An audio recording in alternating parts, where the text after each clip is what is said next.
네, 오늘 말씀도 어제 말씀에 이어서 예수님의 보내심에 대한 말씀이라고 좀 묵상이 되었습니다. 그런데 어제와는 조금 다르게 내용적인 측면에서 좀 다른 부분들이 몇 가지 있는데 이거는 같이 말씀을 풀어가면서 함께 나눠보고자 합니다.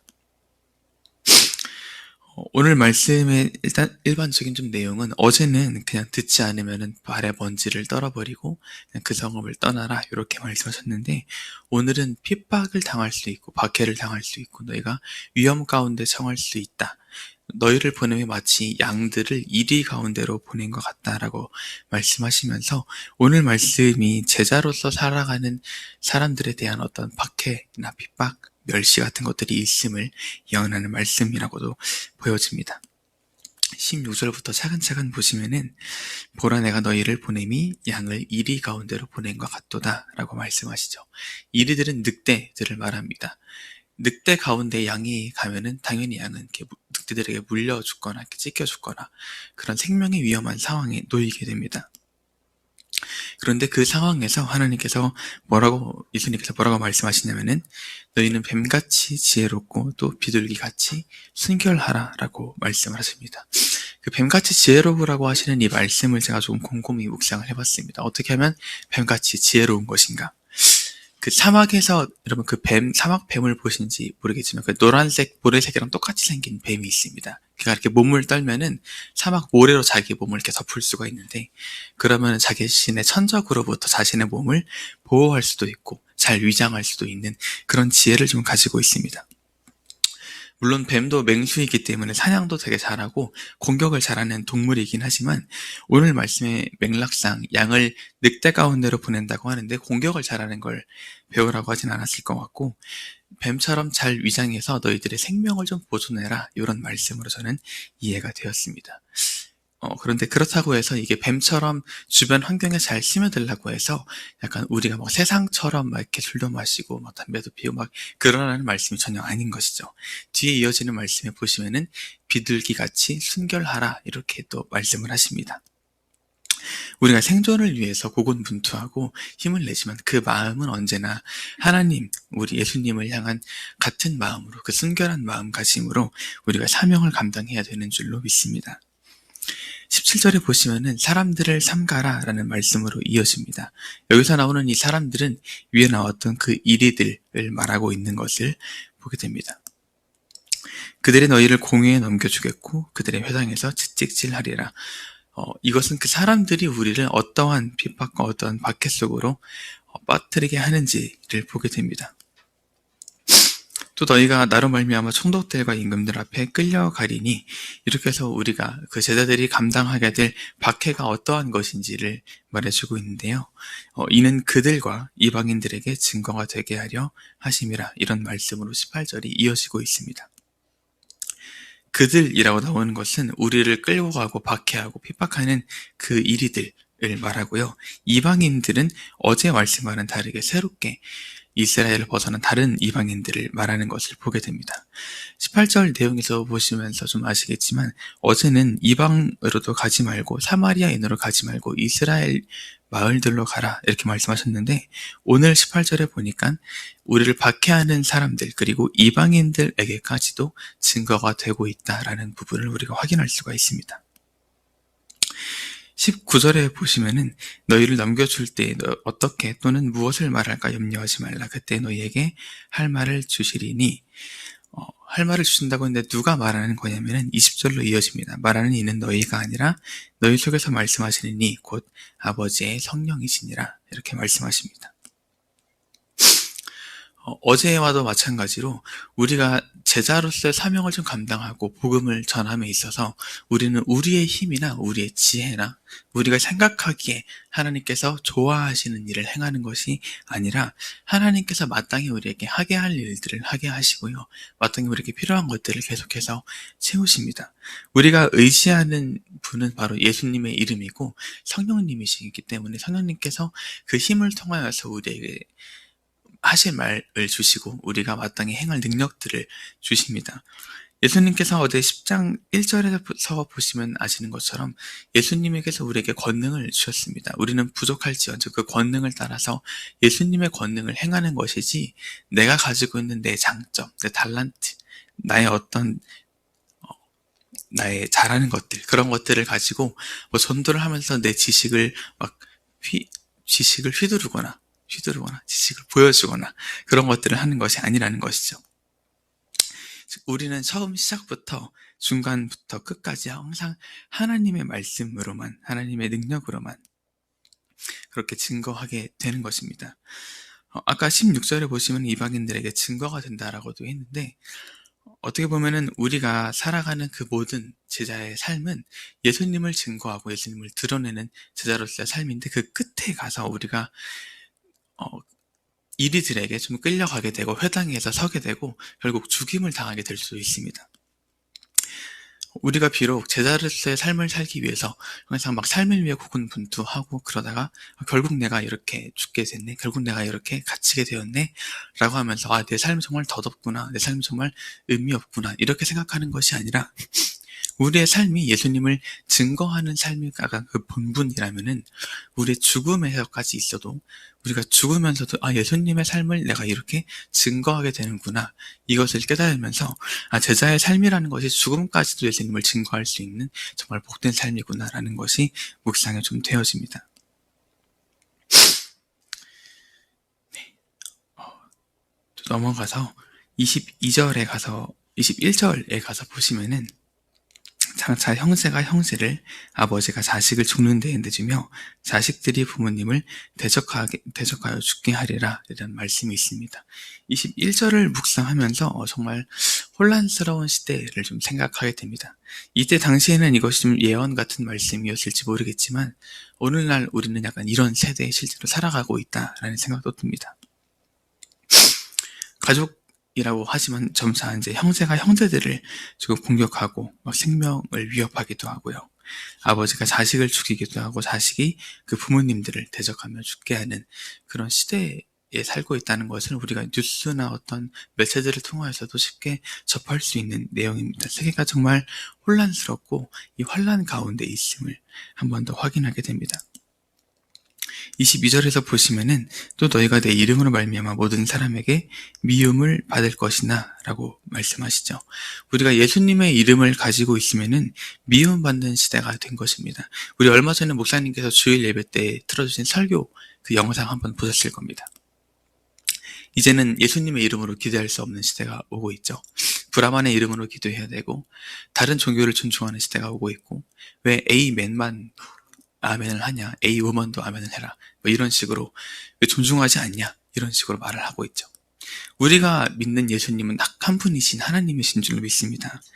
유일하신 하나님이시기 때문에 우리는 어떤 시대가 오더라도 어떤 박해가 오더라도 우리가 고백할 수 있는 이름은 예수님의 이름밖에 없는 줄로도 믿고 있습니다. 그런 예수님의 이름만 계속 말하고 있으면은 세계는, 이 시대는 우리를 너는 왜 다른 종교 존중하지 않냐라고 하면서 미워하고 박해하고 핍박할 것입니다. 차별금지법이 약간 그런 모습이죠. 왜 너희는 너희들의 종교성만 강조하냐? 왜 다른 사람들의 어떤 어떤 사랑을 인정하지 않냐? 이런 식으로 우리는 미움받을 수밖에 없는 위치에 있습니다. 그러나 세상에서 미움받는 것은 오히려 우리가 정말 예수님을 잘 믿고 있구나 이렇게 반면교사 삼을 수 있는 내용이기도 합니다. 우리가 비록 미움을 받을지언정 항상 하나님께 사랑받고 하나님을 사랑하는 그런 제자들인 줄로 믿습니다. 22절 이어지는 내용을 보시면은 끝까지 견디는 자는 구원을 얻으리라 라고 말씀하고 있습니다. 이 견딘다라는 말을 잘 알고 계시는 분들은 아시겠지만 사실 견딘다라는 것은 정말 힘들고 괴롭고 지치는 일입니다. 차라리 빨리 끝이 왔으면 좋겠다라고 생각이 들 만큼 견디는 것은 정말 힘든 일입니다. 그런데 예수님의 이름을 이렇게 전하고 증거하는 일이 이런 견디는 과정 가운데 있다라는 것을 나타내기도 합니다. 그러면은 빨리 끝이 왔으면 좋겠다 생각해서 박해의 자리를 찾아가는 것이 과연 옳으냐라는 것인데 결론적으로는 옳지 않다라는 것입니다. 우리는 위에서 나왔던 것처럼 양을 이리 가운데로 보낸 것 같지만 뱀처럼 지혜로워라. 너희 삶을 위해서 항상 고군분투해라. 라는 말씀을 함께 묵상을 했는데 23절 처음 시작을 보시면은 이 동네에서 너희를 박해하면 저 동네로 피하라고 말씀하십니다. 죽음의 자리를 찾아가는 것이 아니라 우리는 끝까지 생명을 위해서 고군분투해야 된다는 겁니다. 그런데 왜 우리가 이렇게 박해를 피해 다니면서 뱀처럼 지혜로우면서 살아야 되냐? 그 이유는 우리가 생명을 계속 유지해야 되기 때문이 아니라 한 번이라도 더, 한 사람이라도 더 예수님의 이름을 증거해야 되기 때문인 줄로 믿습니다. 우리는 견디는 자로서 구원을 얻는다고 했는데 사실 우리는 이미 구원을 얻은 자들이죠. 이 견디는 포지션, 견디는 자체가 우리의 본분이 되지 않고 우리의 본질이 되지 않습니다. 우리의 본분은 예수님을 증거하는 것이고 우리의 본질은 예수님의 이름을 의지하는 것이지 우리는 생명을 위해서 버티는 자들이 아닌 것입니다. 하나님께서 우리에게 생명을 주셨고 하나님이 우리의 생명을 이어가게 하시고 그분이 우리를 환난과 시험 가운데서도 피할 길을 내시는 것이지 우리가 내가 스스로 견디는 자가 되어서 내 생명을 유지하고 내 생명을 보존하는 것이 아니라는 것이죠. 그리고 10장 23절 뒷 내용을 보시면은 예수님께서 진실로 너희에게 이르노니 이런 부분으로 시작하는데 이스라엘의 모든 동네를 다 다니지 못하여서 인자가 오리라고 말씀하십니다. 사실상 이 구절이 조금 목사님들에 따라서 어떤 신학에 따라서 조금 관점이 다른 내용으로 이해가 되고 있는데요. 제가 묵상했던 것은 약간 제가 알고 있는 실제 지식들과 이 성경 구절을 좀 꼼꼼하게 묵상을 하면서 이 말씀을 좀 묵상을 했습니다. 그걸 같이 한번 나눠볼 텐데 제자들을 지금 예수님께서 보내셨습니다. 그런데 제자들이 이 마태복음 10장 다음부터 바로 전도를 시작해서 막 끌려가고 죽고 순교당하고 그러지 않았습니다. 제자들이 언제부터 이렇게 전도를 시작하고 끌려갔냐면은 예수님께서 죽고 부활하신 다음에 승천하시고 성령님이 임재된 다음 그들이 방언을 받은 다음에 그들이 전도를 시작했죠. 베드로가 먼저 시작했죠. 즉 이 말씀 16절부터 23절까지의 이 말씀들은 사실상 예수님이 십자가를 지고 죽으신 다음에 부활하시고 성령님이 임재하신 다음부터 있었던 일이라고도 생각이 좀 되어집니다. 처음에는 베드로가 그 사람들 앞에서 이스라엘 사람들 앞에서 막 설교를 시작하죠. 그 유명한 베드로의 설교가 있습니다. 너희가 죽인 이 예수를 하나님이 주와 그리스도가 되게 하셨느니라. 이스라엘 사람들이 우리가 어찌할까? 그때 베드로가 너희가 회개해서 아버지 아들과 성령의 이름으로 침례를 받아라. 너희 죄를 회개해라. 이런 설교를 한 적이 있죠. 그날에 신도의 수가 3,000이나 더하였더라. 이런 내용들을 우리가 알고 있습니다.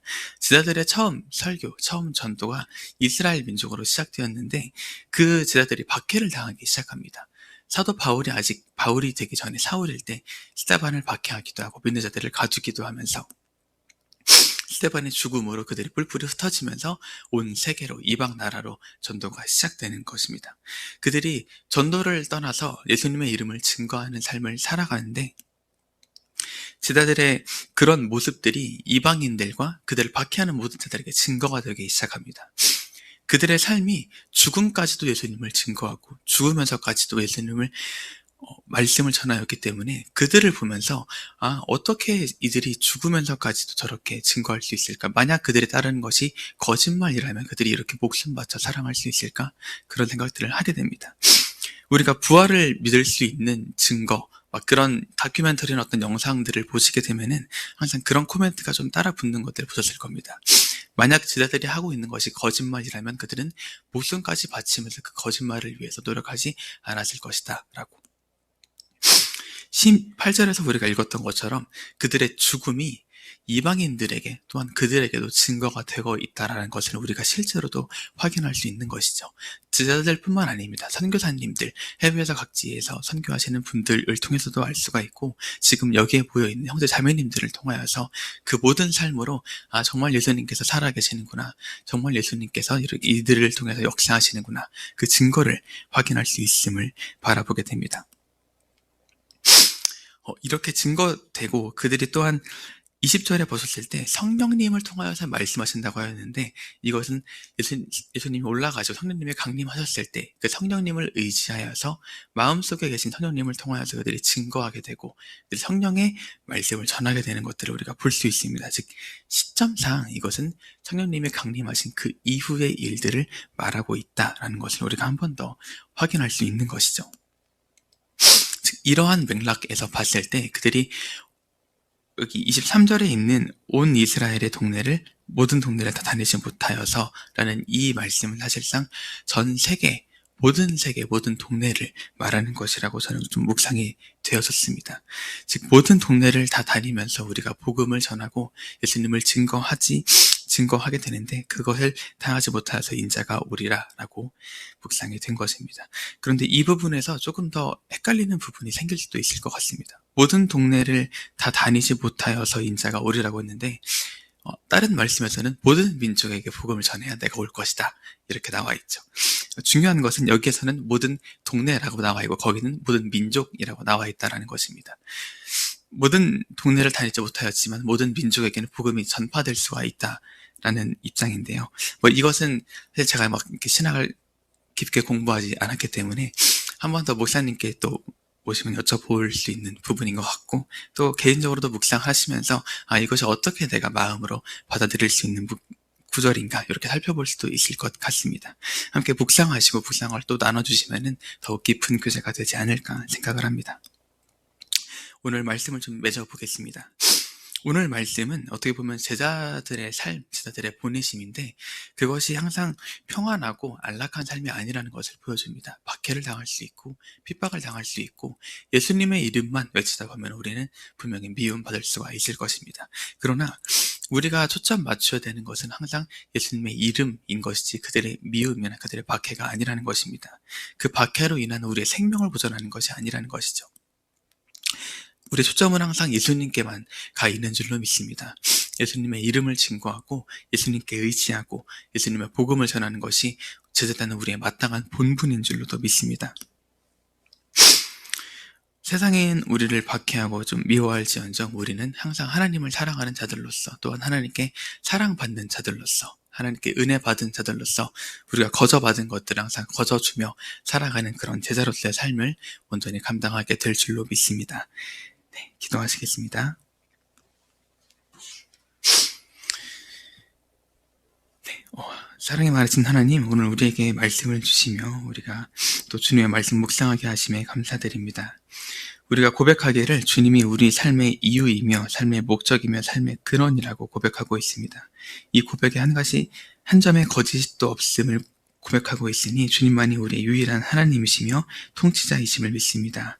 주가 이르시기를 내가 환난 날에 피할 바위가 되시며 피난처가 되신다고 하였으니 주가 우리를 보호하시며 인도하시며 끝까지 견디는 힘주시는 분인 줄로도 믿습니다. 이 모든 과정들을 통해서 우리가 항상 주의 이름을 증거하며 주의 말씀을 전하길 소망합니다. 주님을 의지합니다. 아름다우신 주님의 이름을 찬양합니다. 예수님의 이름으로 기도합니다. 아멘.